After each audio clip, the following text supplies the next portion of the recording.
ሳሚን ለአንዴና ለመጨረሻ ነው የምታስወግጂው በማለት ለሉሲ የተሰጣት መድኃኒት እጅግ ከባድ ህመም ደርሶባታል። ሳሚም እንግዲህ እሱም ታሞ ሱራፌልም ታሞ ቤዚ በሁለት መካከል እጅግ እየተቸገረችም ትገኛለች። ሆኖም ዶክተሩ እንግዲህ ለሉሲ ሰራተኛውን ቀጥሮላታል። ሰራተኛዋንም እጅግ እያመናጨቀች ትገኛለች። ሰላም ሰላም! ውድ የተወደዳችሁና የተከበራችሁ የማራኪ ቤተሰቦች ሰላማችሁ ባላችሁበት ዓለም ዳርቻ በጥፍ ብዝት ይበልላችሁ እያልኩኝ ቀጣዩን ክፍል ይዤ ቀርቤያለሁ። እስከ መጨረሻ እንድትከታተሉ በአክብሮት እየጋበዝኳችሁ ስለምትከታተሉም ከልብ አመሰግናለሁ። በባለፈው ክፍል ላይ እንግዲህ ሉሲ እኔ የሳሚን ነገር ማየት አልፈልግም። ካሁን ወዲህ ሳሚ የሚባለውን ሰው መበቀልም ነው የምፈልገው። ስለዚህ ልጁን መውለድ በፍጹም አልፈልግም፣ ማስወረድ እፈልጋለሁ ብለው ነበር ዶክተሩን። ይህንን ውሳኔ አስበሽበት ነው ወይ የወሰንሽው ብሎ ሲላት ከወለድኩኝ ሳሚን አስታውሳለሁ፣ በየቀኑ አየዋለሁ። ስለዚህ በፍጹም አልወልድም ብላ ትለዋለች። አንተ ዶክተር ስለሆንክ እኔን የማይጎዳኝ መድኃኒት ስጠኝ በማለትም ትጠይቀዋለች።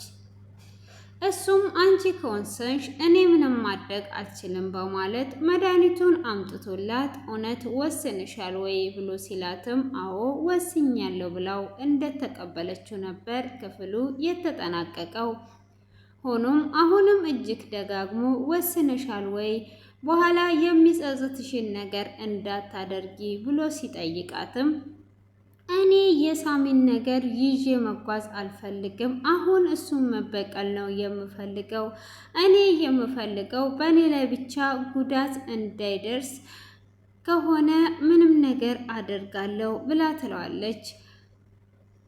እሺ ከወሰንሽ ብሎ እጅግ በጣም ብዙ ጊዜ ደጋግሞ ከጠየቃት በኋላ መድኃኒቱን ይሰጣታል። እሷም መድኃኒቱን ትውጠዋለች። መድኃኒቱንም ከዋጠች በኋላ እንደሚያማት ይነግራታል። በተለይ በሁለተኛው ቀን እጅግ ከባድ ህመም እንደሚያማት ቢነግራትም እሷም እንግዲህ መድኃኒቱን ትውጠዋለች። አሁን ላይ ምንም ነገር አልተሰማኝም እያለችው በቃ እኮ አሁን ማሰብ ያለብሽ ለአንዴና ለመጨረሻ ሳሚን ከህይወትሽ ውስጥ ለማስወጣት ህመም እንዳለውም አውቀሽ ስለሆነ ምንም ችግር የለውም። እኔ እንደ ወንድም ነበር የመከርኩሽ። እኔ ከዚህም በኋላ ሁሉንም ነገር ጨራርሼ ንግስት አድርጌ ነው የማኖርሽ በማለትም ይነግራታል። እሷም እኔም አንተ እንደምትፈልገው ሚስት እሆንልሃለሁ እያለች እንግዲህ እያወሩም ሳለ እያመማት ይመጣል። እያመመኝ ነው ብላ ስትነግረውም አዎ ነግሬሽ ነበር እኮ እንደውም ዛሬ አያምሽም። ሁለተኛውን መድኃኒት በምትውጭበት ሰዓት እጅግ በጣም ነው የሚያምሽ። ይሄንን ሲያምሽ እንግዲህ ሳሚን እንዳስወገድሽ እያሰብሽ ትችዋለሽ ብሎ ይላታል። እኔን እንዳይጎዳኝ በማለት እንግዲህ እጅግ እየፈራችም ትገኛለች። ሆኖም እንግዲህ ሱራፌል በየሰዓቱ እየቀሰቀሰችው እና ስሜም ጠፍቶብኛል እያላትም ነበረ። እሷም እጅግ እየደነገጠች ወዲና ወዲ እያለች እንግዲህ ሳትተኛም ነበረ። ሱራፌልንም እንደዛው እየቀሰቀሰችው መድኃኒቱንም እየሰጠችው ወደ ራሱ እንዲመለስ ብዙ ጥረትን እያደረገች ትገኛለች። ሆኖም ሳሚም እንግዲህ እጅግ በመናደድ ሉሲ ያደረገችውን ድርጊት እያሰበ በመናደድ እሱም አልተኛም ነበር። ሆኖም እሱ ጋም ትሄድና እንዴት ነህ? ምንድነው የሚያስፈልግ? እኔ በመሃል ላይ ተጨነኩኝ እያለች ስትል አንቺ ሱራፌልን ብቻ ተንከባከቢ፣ እኔ ምንም አልሆንም፣ ብቻ ከዚህ ጋር አገግሜና ድኜ ልነሳ እንጂ በዋነኝነት ህልም እስከሆንባቸው ድረስ ነው የማሰቃያቸው። አሁን ማሰብ ያለብን ሉሲን እንዴት እንደምንበቀላት እንጂ ሌላው ነገር ሁሉ ቀሪ ነው ብሎ ይላታል። እሷም አይ አሁን እሱን ማሰብ የለብም፣ አንተ ሱራፌልን ለማዳን ራስን መስዋዕት አደረክ ለጓደኛ፣ እሷ ግን ባሏን ከዳች። ስለዚህ እሷ ናት እንጂ የተጎዳችው፣ እኛ መቼም አልተለያየንም። እኛ ምንም የተጎዳነው ነገር የለም። ብርን አስበልጣ አንተን ካደች። ስለዚህ ይሄንን ማሰብ ትተህ አንተ ራስን ጠብቅ፣ መድኃኒትም ደግሞ መዋጥህን እንዳትረሳ ብላ ትለዋለች። አሁን አንቺ እንዴት ነው ይሄንን የምታስቢው? እኔ ይሄ ሁሉ ጊዜ እያመንኳት የካደችኝን እንደዚህማ በፍጹም ዝም ብዬ አላያትም። ለሁለቱም ህልም ነው መሆንባቸው። እንደዚህማ በፍጹም አለቃቸውም። ብቻ ድኜ ከዚህ ቤት መውጣት ልጀምር እያለ ሳሚም እጅግ በጣም እየተናደደ ነበረ። ሆኖም እንግዲህ ቤዚ ውሃ አምጥታ ሰጥታው አንተ ራስህን ጠብቅ፣ ሌላውን ነገር ሁሉ ተው፣ እሷ ገንዘብን አስበልጣ ነው። አሁን ለማንኛውም ውስጥ ገብተተኛ ብላ ትለዋለች። አንቺ ሂጂ ወደ ሱራፌል ጋር፣ አንቺ ሌሊትም ሳትተኝ ነው ያደርሽው። ሆኖም እኛም ብቻ መንከባከብ ሳይሆን ራስሽንም ጠብቂ ብሎ ይላታል። እኔ እናንተ ሰላም ከሆናችሁ እኔ ሰላም እንደሆንኩኝ ነው በማለትም እንግዲህ ወደ ውስጥ ግባ ብላ ጥላው ትሄዳለች። ሳሚም ወደ ውስጥም ገባው። ከላይም ተኛው። ለኔ ያው ነው፣ እችን ሉሲማ ብሞትም አልተዋትም፣ ሳልበቀላት እንደዚህ የምተዋት አይደለውም። እንዴት ነው የምትክደኝ? እያለ እንግዲህ እጅግ በጣም እየተናደደ ነበረ። ሆኖም እንግዲህ ሳሚ በዛ አይነት ሁኔታም ቢናደድ ቤዚ እንግዲህ ወደ ሱራፌል ጋር ሄዷ ራስን ስተነበረ አሁን ራስን መጠበቅ አለብህ ብለ ሲላት እኔ ሕፃን አይደለውም ራሴን እጠብቃለሁ እያለ እያሾፈባት እኔ እንደዚሁ ቁጭ ብዬ ነው ያደርኩት ብላ ትለዋለች። አዎ ቁጭ ብለሽ እንዳደርሽ አውቃለሁ፣ ስሜም እኮ ጠፍቶብኝ ነበር እያለ እንግዲህ እየቀለደባትና እያሾፈባትም ነበረ። ሆኖም እያሾፍክብኝ እንዳይሆን እያለች ሳሚ ይመጣል። ሳሚም እንዴት ነው ወንድሜ ተሻለ ወይ ብሎ ሲል እኔማ ተሽሎኛል፣ እሷ ሳትተኛ አደረች እንጂ ብሎ ሲል በሁለታችን መካከል እየተጨነቀች አደረች በማለትም ይናገራል። አሁን የትም እንዳትሄዱ እዚህ ሆኑ በማለት ስትል አንድ ሁለት መጠጥ ጠጥተን እንመጣለን እንውጣ በማለት ያሾፍባታል። ጭራሹኑ እንደዚህ ታማችሁ አልኮል መጠጣትም ያምራችኋል ወይ?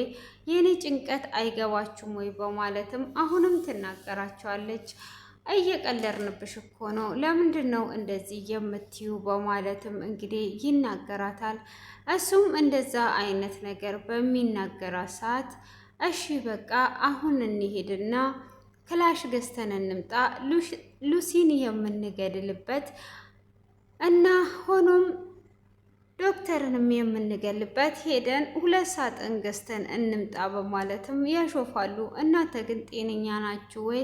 ወደ ራሳችሁ ተመለሱ፣ ምን እየሆናችሁ ነው ያላችሁት? ብላ ስትልም አወተን እንደዛ ነው ማድረግ ያለብን፣ ሁለቱንም በአንድ ቀን ነው ገለን መቅበር ያለብን በማለት እንግዲህ በዚህ ላይ እየተጫወቱባትና እያሾፉባት ነው። ሆኖም እንግዲህ ሳሚም ሆነ ሱራፌል እጅግ በጣም ተናደዋል። ከዛ ከዶክተሩ ጋር ሆና ገንዘቡን በመውሰዷና በመካዷ ገና እንግዲህ ብዙ በቀል እንደሚጠብቃት እየተናገሩ ነው። ሆኖም እንግዲህ አሁን ላይ ሉሲ እጅግ ታማም ቢሆን እንግዲህ ሮቤልም ሁሉንም ነገር ካስተካከልኩኝ በኋላ ተንከባክቤ አኖርሻለሁ፣ ሳሚ የሚባለውን ከህይወትሽ አውጥተሻል ብሎ እንግዲህ ሰራተኛም ይቀጥርላታል። እሷም ሰራተኛዋ ሎሚ ትባላለች። ስምሽ ማን ነው ብላ ስትላት ሎሚ የመታወቂያ ስሜ ደግሞ ህመቤት ነኝ በማለት ትነግራታለች። የቤት ገረድ እንደምትሆኚ ቤተሰቦችሽ ያውቃሉ፣ ቢያውቁ ኖሮ እመቤት ብለው አያወጡልሽም ብላ ሰራተኛዋን ወደ ላይ ወደ ታች ማድረግ ትጀምራለች። ጋሼ ቁርስ እንድሰራልሽ አዙኝ ነው በማለትም ስትጠይቃት አሁን እኔ የምልሽን አድርጊ፣ እዛ ጋር ሽንት ቤት ውስጥ ሄደሽ የሆነ ቁንጣ አለ እሱን እጠቢ ትላታለች። መጀመሪያ ቁርስ ልስራልሽ እንዴ ብላ ስትል እንዴት ነው ለእኔ ምላሽ የምሰጪኝ? የማዝሽ አይሰማሽም ወይ? ሂጂና እጠቢ ስትላት ልጅቷም ሄዷ ስታይ ደም በደም የሆነ ነበረ።